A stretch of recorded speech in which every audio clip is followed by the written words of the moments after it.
Hello, नमस्ते। मेरे channel पर आपका स्वागत है और आज एक नए टॉपिक के साथ हम शुरुआत करेंगे और ये है साइंस का। यहाँ पर देख सकते हैं आप, अध्याय 7 है पेड़ पौधों की दुनिया। ठीक है, पेड़ पौधे की दुनिया है चैप्टर। हम लोग आज पेड़ पौधे की दुनिया के बारे में जानेंगे। ठीक है, तो चलिए स्टार्ट करते हैं। कहता है यदि हम चारों ओर नज़र दौड़ाएं तो खूब हरा भरा दिखाई पड़ता है। अभी तो और है, अभी तो आप देख सकते हैं कि चारों तरफ हरा भरा है। चारों तरफ हमारे इधर जो है हरा भरा है। आखिर यह हरियाली किसके बलबूते है?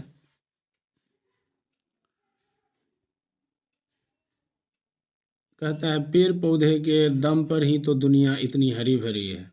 पेड़ पौधा जो है, अगर पेड़ पौधा नहीं रहेगा, यहाँ पर देखिए बच्चा का भी चित्र दिया है पेड़ पौधे की दुनिया में। हरा भरा सब बच्चे जो है ना खेल रहे हैं। कहता है पेड़ पौधों में खास करके पत्तियों के दम पर, पेड़ पौधों में भी सबसे ज़्यादा खास करके किसके दम पर है? पत्तियों के दम पर। क्योंकि पौधों में अगर भोजन बनेगा, पत्तियां के बल पे बनता है पौधों में भोजन। अगर पत्तियां नहीं रहेंगे तो भोजन नहीं बनेगा, और भोजन नहीं बनेगा तो हरा भरा का कोई उद्देश्य ही नहीं है, मतलब ही नहीं है। तो आप सीधा जानिए कि पेड़ पौधों जो है पत्तियों के बल पर सब हरा भरा है, और उसमें पत्तियों में ही भोजन का निर्माण होता है। हम रोज कितने ही पेड़ पौधे देखते हैं और कई को तो पहचान भी लेते हैं। रोज हम लोग क्या करते हैं, यहाँ पर देखिए ये सब जो है पेड़ पौधा में सब लटकल है, खेल रहा है, डाल पर है, ठीक है ना। ये पत्ती है, देखिए ये सब हरा भरा है। तो कह रहा है कि तरह तरह की चीज़ों को हम लोग रोज देखते हैं और कुछ को तो पहचान भी लेते हैं।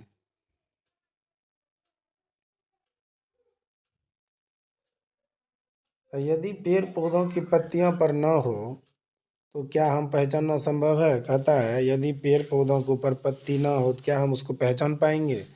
यानी अलग अलग पेड़ की पत्तियों कुछ विशेषता होती है, सबका अलग अलग है। आइए इस पाठ में इन्हीं विशेषताओं को समझने के लिए पेड़ पौधों के नज़दीक चलते हैं। बोलता है कि हम इन्हीं विशेषताओं को समझेंगे और उसी के बारे में जानेंगे। ठीक है,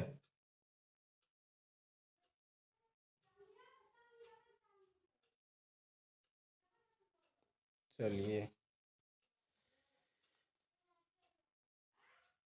इसी तरह पेड़ पौधे की जड़ में क्या अंतर है, यह भी समझने की कोशिश करेंगे। पेड़ पौधा का जड़ में जो है क्या अंतर है, उसको भी समझेंगे। क्या आपने बीजों के महत्व पर विचार किया है? सोचिए भला बीज पौधों के किस काम में आता होगा। इस पाठ में हम बीज के अंदर झांक कर भी देखने की कोशिश करेंगे कि बीज कहाँ से आता है, कैसे आता है, इसके बारे में भी हम लोग जानेंगे। ठीक है, चलिए बीज और पेड़ पौधों को देखते हैं क्या क्या है इसमें। इस पाठ के अंत तक हम पत्ती, जड़ और बीज के बीच संबंध को भी समझ लेंगे। बोल रहा है कि पाठ के अंतिम तक जो है जड़, रूट जिसको बोलते हैं, ठीक है ना, सभी के बारे में विस्तार से जान लें। कहता है पेड़ पौधों के अध्ययन के लिए हमें कई बार स्कूल के बाहर सैर पर भी जाना होगा, घूमने के लिए। जैसे देखते हैं ना, परिभ्रमण पे ले जाया जाता है स्कूल के द्वारा। बोलता है घूमने के लिए हम गए थे, जैसे अभी हमारे गांव से भी ले गया था, मुंगेर के तरफ गया था ये लोग। खगड़िया होते हुए मुंगेर के तरफ गया था, वहाँ पार्क वगैरह सब में, और उसके बाद लक्ष्मण कुंड, सीता कुंड, गर्म जल, ये सब घूम के आया है। कहता है बाग बगीचा और खेत में जाकर उनका अवलोकन करेंगे। अवलोकन करेंगे मतलब देखेंगे, अवलोकन करेंगे तो मतलब क्या करेंगे, वहाँ जाकर के देखेंगे उसकी पेड़ पौधा की लंबाई, ऊंचाई, पत्ते की आकार, ये सब को देखेंगे।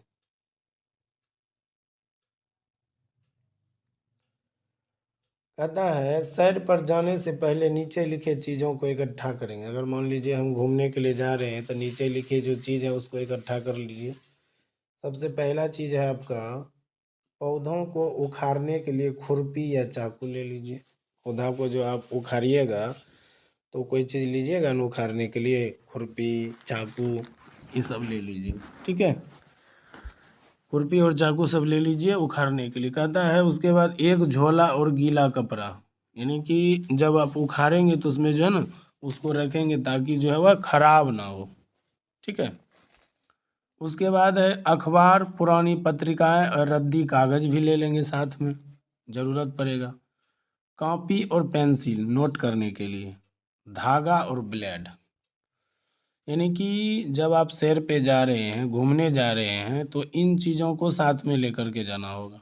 पौधों को उखाड़ने के लिए खुरपी, कचिया खुरपी जो कहते हैं हम लोग। और कभी कभी जो है, अगर मान लीजिए वो तो छोटा सामान है, लेके जा सकते हैं। अगर नज़दीक में हम पैदले जा रहे हैं कहीं घूमने के लिए, तो क्या कोदरा भी ले सकते हैं उखाड़ने के लिए, लेकिन वो बड़ा हो जाता है। उसके बाद कहता है जब सैर पर जाएं तो ध्यान रखें कि पेड़ पौधों का कोई नुकसान न पहुंचे। मतलब घूम तो रहे हैं, लेकिन उसको नुकसान नहीं पहुंचना चाहिए। आवश्यकता अनुसार किसी पौधे की 1 या 2 से ज़्यादा पत्तियां न तोड़ें। यानी कि जो पत्ती भी तोड़ना है, जितना ज़रूरी है उतने पत्ती तोड़ना है, ज़रूरत से ज़्यादा नहीं तोड़ना है, तो हानि हो जाएगा। ठीक है। कहता है कि शिक्षकों के साथ सैर पर निकलें तथा रास्ते में मिलने वाले पेड़ पौधों को ध्यान से देखें। आसपास कोई बगीचा या खेत हो तो वहाँ भी जाएं। अब ये नहीं कि अब छुट्टी हुआ है स्कूल से, तो कोई पेड़ पौधा है उसका जो है मुड़ी तोड़ देते हैं, पत्ता तोड़ लेते हैं, बिना फायदा का मोचार देते हैं। नहीं, क्योंकि देखिए पेड़ पौधा है तभी जीवन संभव है, पेड़ पौधा नहीं रहेगा तो जीवन संभव नहीं है। क्योंकि पेड़ पौधे हैं तो हम लोग हैं, पेड़ पौधा नहीं रहेगा तो हम लोग नहीं रहेंगे। अब चलिए तनाव। कहता है सैर पर जाएं तो पेड़ पौधों के तनों को उनमें से निकालने वाली शाखाओं का अवलोकन करें तथा नीचे दी गई तालिका 7.1 में जैसी तालिका अपनी कॉपी में बनाकर अंकित करें। बोल रहा है आप जो घूमने गए हैं वहाँ पर जो देखे तनों से जो निकला हुआ है, ठल्ला जिसको कहते हैं हम लोग, उदाहरण स्वरूप आम के पेड़ का अवलोकन लिखा है, इसी के अनुसार अन्य पेड़ पौधों का तालिका बनाएं। आम का गाछ देखा होगा सबको, अगर आप लोग नहीं देखे हैं तो देखिए आम का गाछ जा कर के।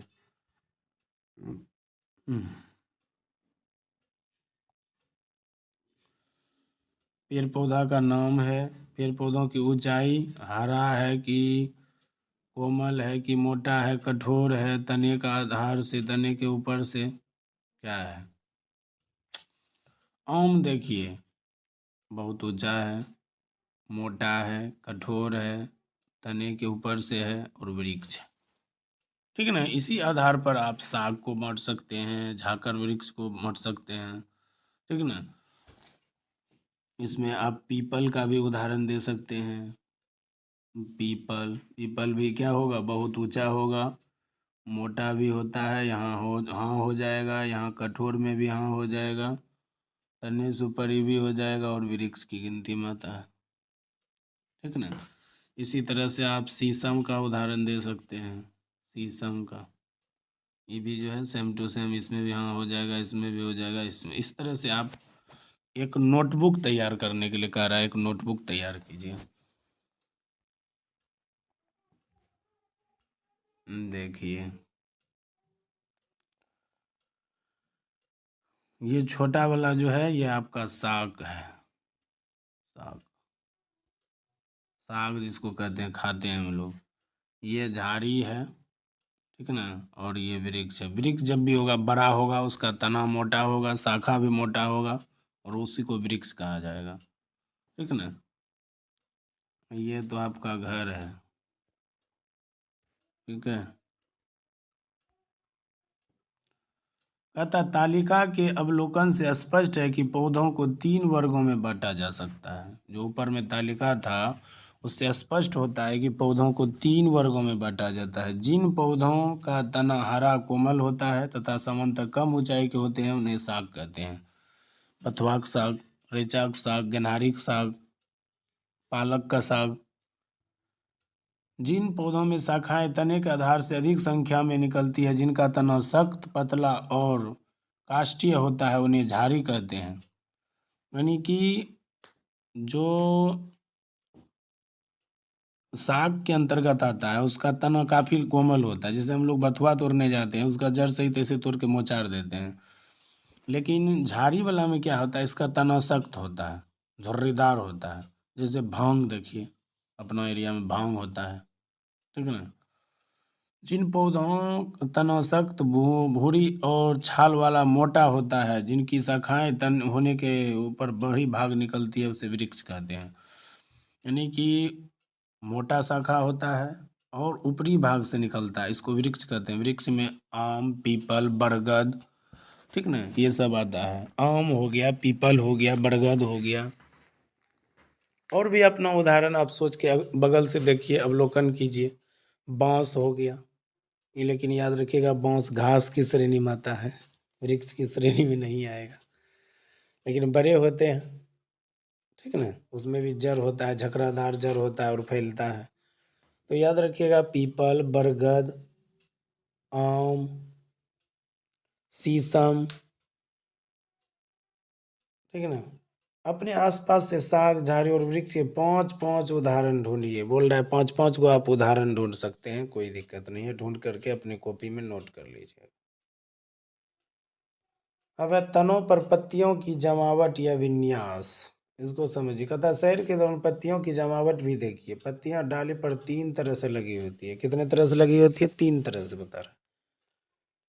किसी पौधे की डाली एक जगह से एक ही पत्ती निकलती है, ऐसी पत्ती को अकेली पत्ती या एकल पत्ती कहते हैं। कुछ ऐसे डाली होते हैं, शाखा होते हैं, जिसमें इक्के को पत्ती निकलता है, उसको एकल पत्ती कहते हैं। किसी पौधे में पत्तियां जोड़ी में एक दूसरे के विपरीत दिशा में निकलती हैं, ऐसे जमावट को जोड़ीदार जमावट कहते हैं। ऐसे जमावट को कहते हैं जोड़ीदार। क्या कहते हैं? जोड़ीदार जमावट कहते हैं। कुछ पौधे ऐसे होते हैं जिनमें एक ही जगह से कई सारी पत्तियां निकलती है, इसको कहते हैं कुंची, गुच्छेदार। गुच्छा में, जैसे हम लोग देखिए, अगर अथी देखे होंगे, अंगूर देखे होंगे, गुच्छा में रहता है ना, गुच्छा में। अंगूर अगर आप देखे होंगे, खाए होंगे, देखिएगा गुच्छा में रहता है। यहाँ बताया है कुछ पौधे ऐसे होते हैं जिनमें एक ही जगह से कई सारी पत्तियां गुच्छे के रूप में निकलती है, इसे गुच्छेदार जमावट कहते हैं। पेड़ पौधों के तनों पर पत्तियों के लगने या जमने के क्रम में पत्तियों का विन्यास कहते हैं। अब हर तरह का जमावट वाले पेड़ पौधे का नाम लिखिए और तालिका में, यानी कह रहा है इस टाइप का पेड़ पौधा खोजिए और उसको तालिका में लिखते जाइए, ठीक है। लिख करके आप नोटबुक, एक नोटबुक तैयार कर सकते हैं आप लिख करके। यहाँ पर दिया है तालिका।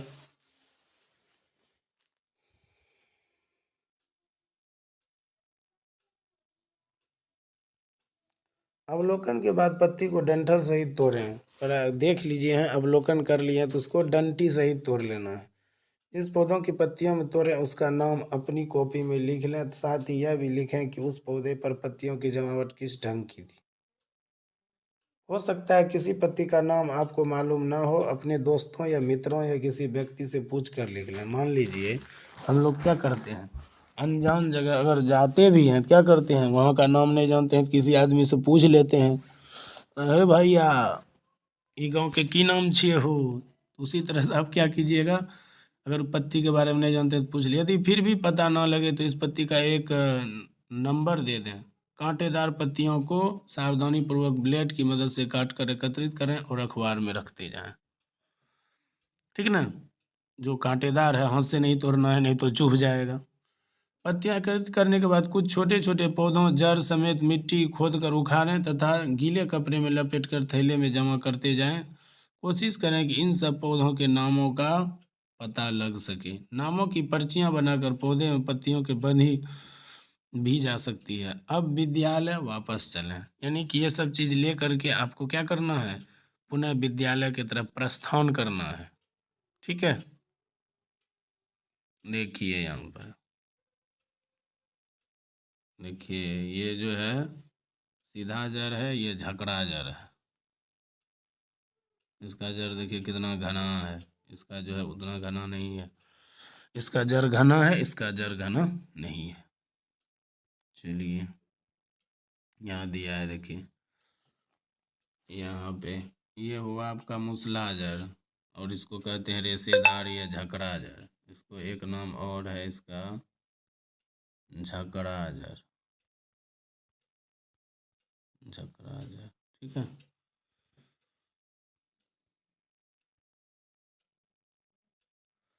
विद्यालय वापस आकर लाए गए पौधों के अध्ययन के लिए सामने रखें। यदि जड़ों में मिट्टी लगी हो तो उन्हें धो लें। रखे गए सभी पौधों की जड़ों को ध्यान से देखें, क्या सभी पौधे एक ही जैसी दिख रही है। मुख्यतः 2 प्रकार की जड़ें दिख रही है, जिस जड़ में एक मुख्य जड़ होता है जिनमें से कई सहायक जड़ निकली होती है उसको मूसला जड़ कहते हैं। उसको कौन सा जड़ कहते हैं? मूसला जड़। जिस जड़ में कोई मुख्य जड़ नहीं होता है, उस सभी स्थान में एक ही जगह होते हैं, तो उसको झकरा या रेशेदार, अभी तुरंत हम लिखे थे वहाँ, झकरा या रेशेदार। ठीक है, यहाँ पर देखिए तुरंत ये है झकरा या रेशेदार। ठीक है, अब अपने द्वारा लाए गए सभी उनकी जड़ों के आधार पर मूसला और झकरा कर जो समूह में बांटें और तालिका में वर्गीकृत करें। बोल रहा है तालिका में क्या करें? वर्गीकृत करें, बनाएं तालिका में। इधर लिखिए मूसला जड़, इधर लिखिए रेशेदार या झकरा जड़। अब जड़ और तनों के कार्य को समझते हैं। सबसे पहले जड़ कहता है, जड़ जो है वो मिट्टी को मजबूती से पकड़कर पौधों को खड़ा रहने में मदद करता है। जो जड़ होता है वो मिट्टी को पकड़ता है, मिट्टी को कटने नहीं देता है और मजबूती से खड़ा रहने में वृक्ष को मदद करता है। यह मिट्टी में उपस्थित खनिज लवण को या जल को अवशोषित भी करता है। ये जो है जड़ मिट्टी में जल को और खनिज लवण को अवशोषित करता है, यानी कि सोखता है, अपने में लेता है।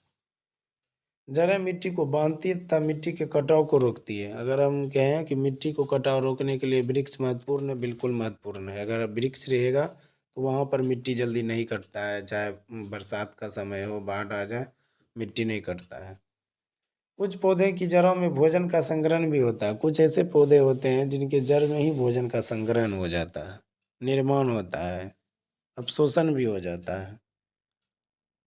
तना तना पौधे को आकृति प्रदान करती है। जो तना होता है वो पौधों की आकृति प्रदान करता है, स्ट्रक्चर बना देता है कि ये पौधा किस टाइप से होगा, लंबा होगा कि झकरादार, यानी कि झपरका गाछ जो बोलते हैं, किसी किसी को बोलते हैं बहुत लंबा गाछ है, किसी को बोलते हैं झपरका गाछ है। चलो वहाँ धूप नहीं लगेगा, हम लोग पहले बचपन में बोलते थे झपरका गाछ लगन बैठल छ, है ना।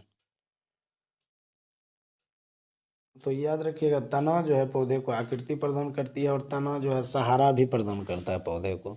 आकृति के साथ साथ ढांचे तैयार जो होते हैं, ढांचे तैयार के साथ साथ वो जो है ना सहारा भी देता है।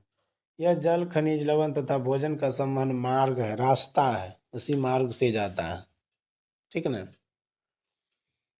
कुछ पौधे को तने भूमिगत होकर भोजन संग्रहण भी करते हैं। कुछ पौधा के जो है तनों को काटकर भूमि में गाड़ देते हैं, तो उससे भी क्या होता है, कुछ दिन के बाद वो लग जाता है और उससे भोजन का संग्रहण शुरू हो जाता है।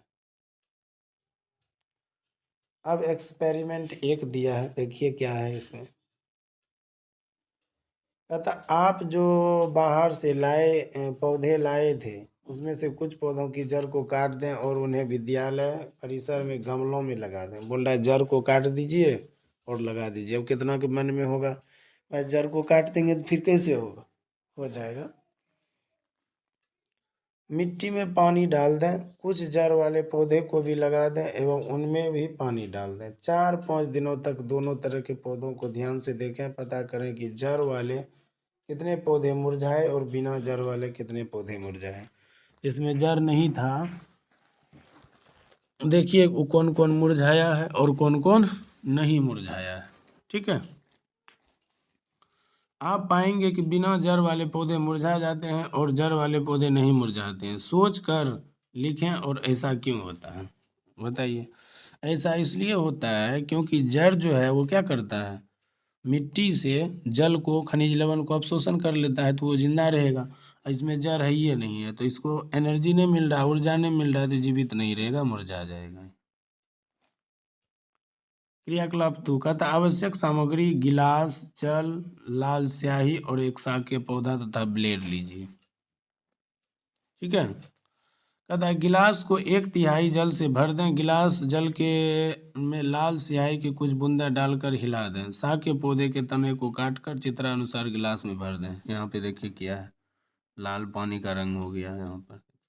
ये साग की ये पौधा है और इसको यहाँ पे एक गिलास है। ठीक है, ये पौधा है, देख सकते हैं। अगले दिन गिलास में रखे साग के तने को ऊपरी या निचले सिरों को ध्यान से देखें।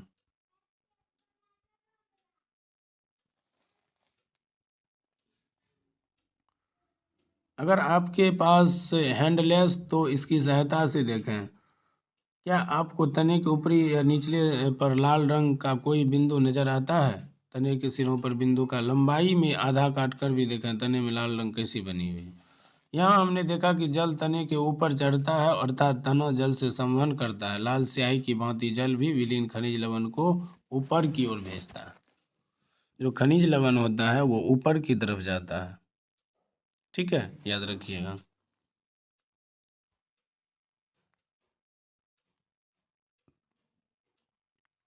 पत्तियों के कई गुणों के बारे में आपने पिछली कक्षाओं में जाना है। आइए एक और गुण का आप पता लगाएं। पत्तियों की सतह पर आप नस जैसी संरचना दिखाई देती होगी।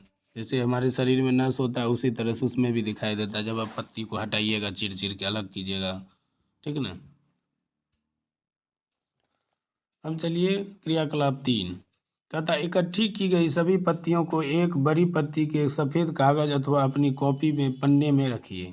एक ही स्थान पर दबा कर रखें। अपनी पेंसिल को तिरछा पकड़िए तथा इसकी नोक से कागज के उस भाग को जिसके नीचे पत्ती है धीरे धीरे रगड़िए। क्या आपको कुछ साथ साथ कुछ रेखाएं देती है? यह छाप पत्ती की तरह होती है, ठीक ना। पत्ती की तरह बन जाता है इसे करके, ऐसे, ठीक है। पत्ती की तरह निर्माण हो जाता है। अब लोग बढ़िया से बनाइए।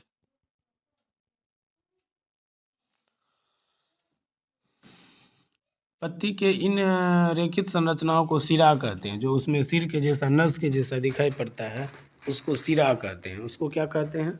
सिरा।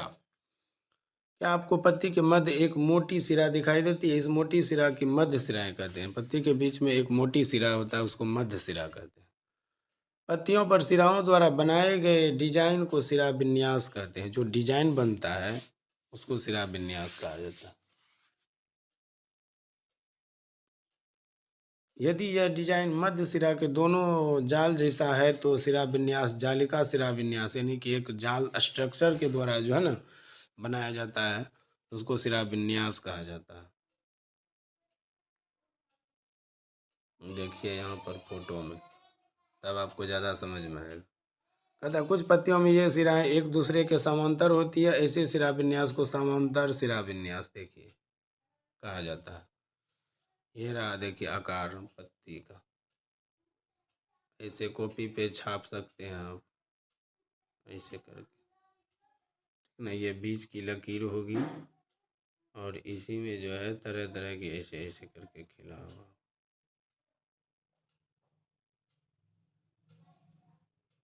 पत्ती, ठीक ना। यहाँ पर देखिए ये है ऐसे करके।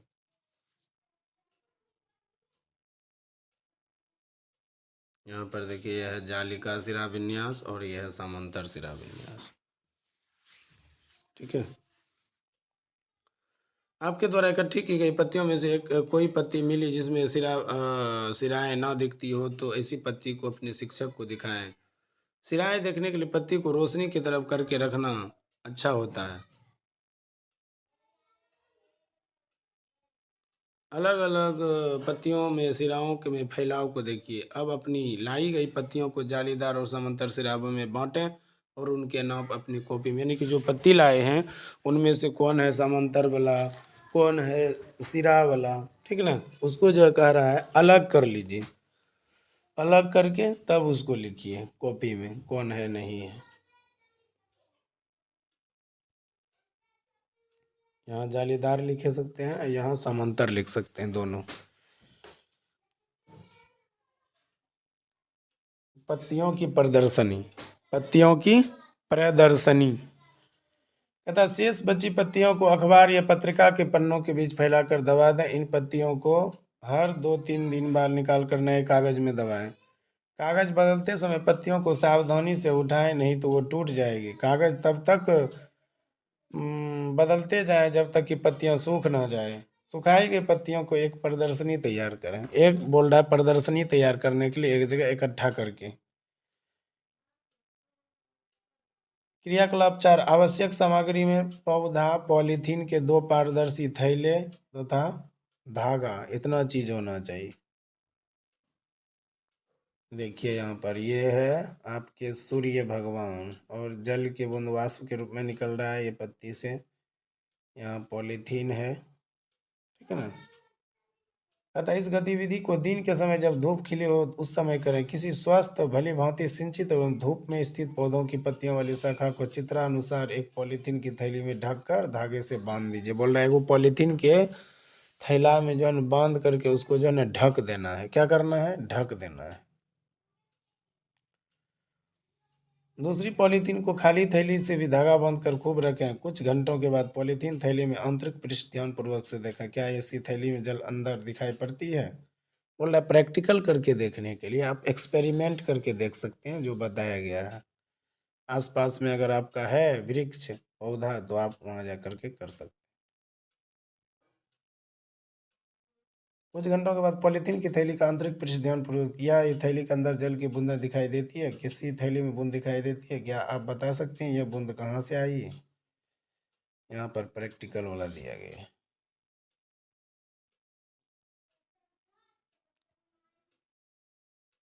पत्ती में जलवाष्प रूप में निकलती है, इस क्रिया को वाष्पोत्सर्जन। देखिए हम आपको बता देते हैं यहाँ, ऐसे समझिए जब पौधे के किसी भाग के द्वारा जो ना जल का निष्कासन ही वाष्पोत्सर्जन कहलाता है। ज्यादातर पत्तियों में होता है। तो पौधों के पत्तियों के द्वारा जो ना जल को वाष्प के रूप में निकालने की प्रक्रिया को वाष्पोत्सर्जन कहते हैं। और इस प्रक्रिया द्वारा पौधे बड़ी मात्रा में जल वायुमंडल में छोड़ देता है, वायुमंडल में निकाल देता है। छोड़ने का मतलब हुआ निकाल देता है वायुमंडल में, ठीक है। याद रखिएगा क्या होता है? निकाल देता है। पौधे के जिस भाग से जल का निष्कासन होता है उसको वाष्पोत्सर्जन कहते हैं, ठीक है ना। अब चलिए बीज कहता है सेम, अरहर, मसूर, मक्का, धान आदि के बीजों को इकट्ठा कीजिए, ठीक है ना। और इनमें से किन्हीं दो सेम तथा मक्का के कुछ बीज का बर्तन में भिगो दीजिए। भिगो कर बीज फूल जाते हैं। जब बीज को भिंगाएगा क्या होगा? बीज धीरे धीरे फूलेगा और उनको खोलकर अंदर से देखना ज़्यादा आसान हो जाता है। बीज का छिलका हटाइए। इसमें कहने का मतलब है कि कुछ बीज में जो है दो छिलका होगा, किसी बीज में एक छिलका होगा। छिलका हटे जाने पर बीज की उंगलियों से हल्का दबाएं। मक्का के बीज में एक ही बीज पत्र होता है। जो मक्का का बीज है उसमें एक ही बीज पत्र होता है। कितने बीज पत्र होते हैं? एक बीज पत्र होते हैं मक्का के बीज में।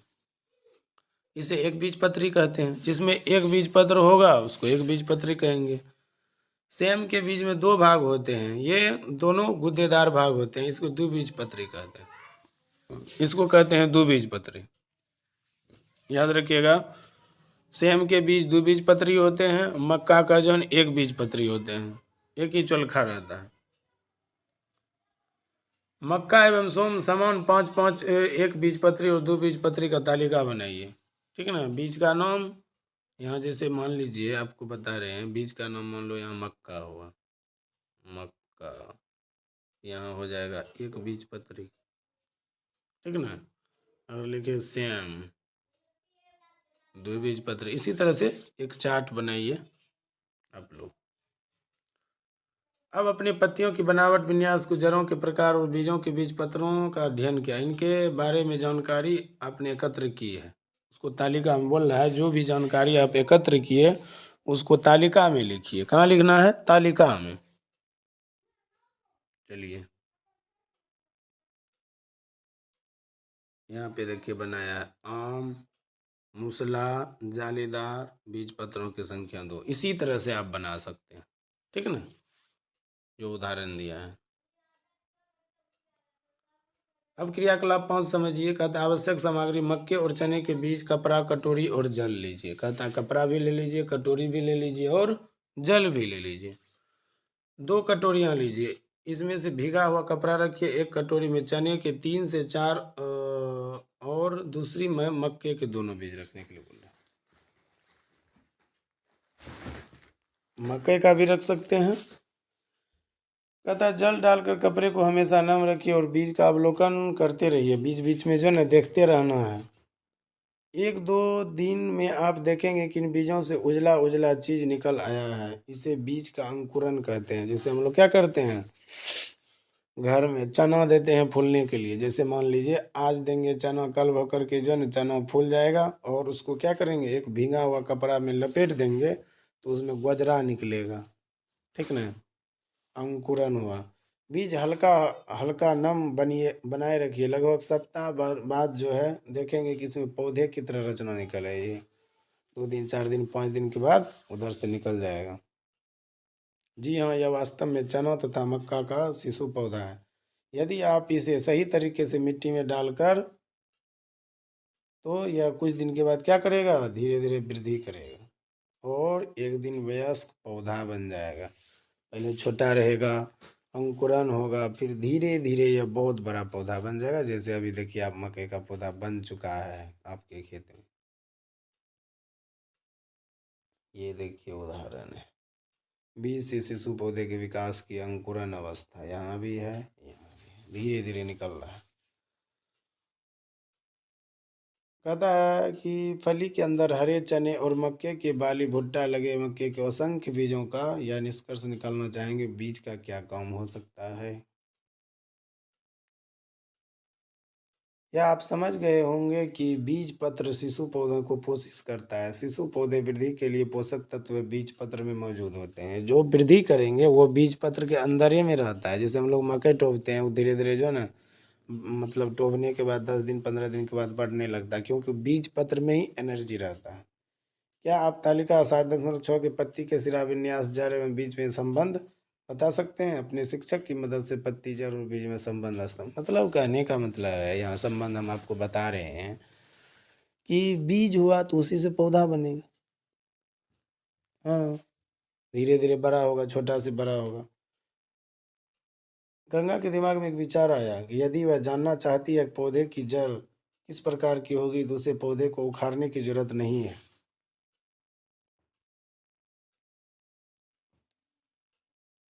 वह पौधे की पत्तियों को देखकर इसका जवाब दे सकती है। पौधे की पत्तियों को देख करके जो है ना, ये जवाब दे सकती है कि इसका जड़ कैसा होगा, मोटा होगा कि मुसला होगा, झर्रादार होगा, रेशेदार होगा। क्या आप समझ पाए कि पौधे की पत्ती, जड़ और बीज एक रोचक संबंध है, सब में संबंध है। बीज से ही पौधा बनता है, पौधा से ही बीज बनता है। करीम ने कहा कि जिन पत्तियों में समांतर विन्यास होगा उसकी जड़ें रेशेदार होगी और बीज में एक बीज पत्र होगा। कहता है जिसके पत्तियों में समानांतर विन्यास होगा उसकी जड़ रेशेदार होगी। क्या आप करीम से सहमत हैं। बोल रहा है क्या आप इसके बाद से सहमत हैं। चलिए, कुछ नया शब्द आया है। सिरा विन्यास को वेनिएशन कहते हैं। जालिका सिरा विन्यास को रिफ्लेक्टिव वेनिएशन कहते हैं। समांतर सिरा विन्यास को पैरेलल वेनिएशन कहते हैं। एक बीज पत्री को मोनोकोटिलम कहते हैं, कोंडलम, और द्विबीजपत्री को डायकोटिलेंडम कहते हैं, डायकोटिलेंडम कहते हैं। रिक्त स्थानों की पूर्ति करें। जड़ मुख्यतः 2 प्रकार के होते हैं, मुसला जड़ और झकड़ा जड़। मुसला जड़ और झकड़ा जड़, और झकड़ा जड़ को ही रेशेदार जड़ भी कहते हैं। ठीक है। जड़ मिट्टी से जल एवं खनिज लवण का अवशोषण करता है, सोखता है। ठीक ना, याद रखिएगा, जड़ जो मिट्टी से जल एवं खनिज लवण। पौधों को 3 वर्गों में बांटा जा सकता है, शाकीय, झाड़ी एवं वृक्ष। पौधों को 3 वर्गों में बांटा जाता है, शाकीय, झाड़ी और वृक्ष। शाकीय, झाड़ी और वृक्ष। झकड़ा जड़ का दूसरा नाम है रेशेदार। हम आपको बताएं, झकड़ा जड़ को दूसरा नाम जो है रेशेदार जड़ भी कहते हैं। क्या कहते हैं, रेशेदार जड़ कहते हैं झकड़ा जड़। जिन पत्तियों में सिरा एक दूसरे के समांतर होती है उसको क्या कहते हैं, उसको कहते हैं समांतर सिरा विन्यास। उसको कहते हैं समांतर सिरा विन्यास। जिन पत्तियों में सिराएं एक दूसरे के समांतर होती है उसे समांतर सिरा विन्यास कहते हैं। सही विकल्प को चुनिए। आम क्या है, यह एक वृक्ष है। आम जो है याद रखिएगा, आपके घर के अगल बगल में होगा, किधरों देख सकते हैं आम के गाछ को, आज ही जाकर के अवलोकन कीजिएगा। आम जो है एक वृक्ष है, मोटा तना होता है, मजबूत होता है। ठीक ना, याद रखिएगा आम जो है आपका वृक्ष है। ठीक ना, वृक्ष।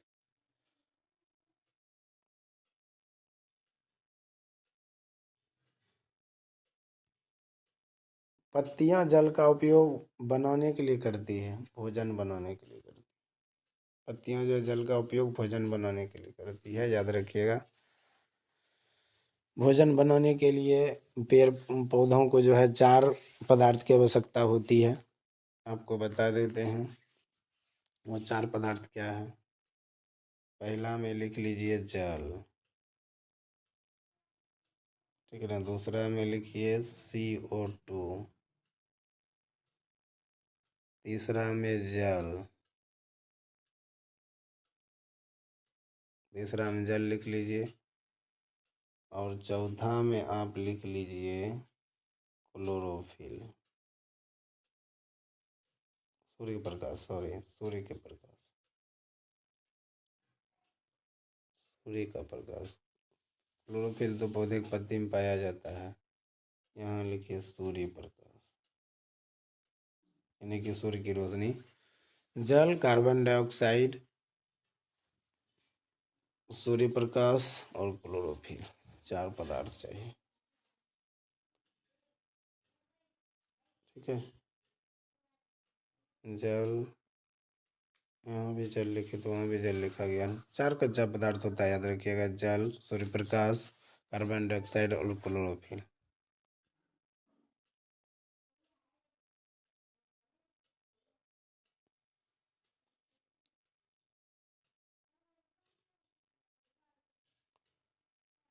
जल की बूंदें पत्तियों से जलवाष्प के रूप में निकलती है, इस क्रिया को क्या कहते हैं? वाष्पोत्सर्जन कहते हैं, ठीक है। जल की बूंदें पत्तियों से जलवाष्प के रूप में निकलती है, इस क्रिया को कहते हैं वाष्पोत्सर्जन। क्या कहते हैं? वाष्पोत्सर्जन कहते हैं, याद रखिएगा। यह वाष्पोत्सर्जन की प्रक्रिया से बाहर निकलता है। तो ये था आज का वीडियो। चैप्टर का नाम था पेड़ पौधे की दुनिया, जो आपको हम बताए। अगर आप लोगों को यह वीडियो अच्छा लगेगा तो ज़रूर वीडियो को पूरा वॉच कीजिएगा, पूरा वीडियो को ज़रूर देखिएगा, ठीक ना। तब आप कुछ सीख सकते हैं। अगर आप पूरा नहीं देखते हैं, सिर्फ वीडियो चालू किए और छोड़ देते हैं, वही क्या देखेंगे, तब तो कोई फ़ायदा नहीं समझ पाइएगा आप। ये सब बहुत अच्छा वीडियो, आपके लिए भलाई के लिए ऐसे वीडियो है। ओरिजिनल हुआ ये, डुप्लीकेट नहीं है। तो आप इसको चीज़ को पूरा देखिए कम से कम, और अपने साथी ग्रुप सब में शेयर कर दीजिएगा अधिक से अधिक। और कमेंट में लिखिएगा, अगर आपको कोनो चैप्टर का जो है, चैप्टर का नाम लिख दीजिएगा। गणित, मैथ, संस्कृत, कुछ का भी हो, चैप्टर का नाम लिखिएगा तो हम आपको वह वीडियो बना करके प्रोवाइड कर देंगे। किसी भी विषय का आप पूछ सकते हैं, कोई दिक्कत नहीं। लाइक कमेंट ज़रूर कीजिएगा, तब हमें पता चलता है कि अगर आप कमेंट में बताते हैं तो हम आपको उसी तरह का वीडियो प्रोवाइड करेंगे। जितना आप बताइएगा, जिस विषय का बताइएगा वही विषय का प्रोवाइड करेंगे, ठीक है। तो आज का वीडियो ज़रूर लिखिएगा कैसा लगा। थैंक यू, जय हिंद।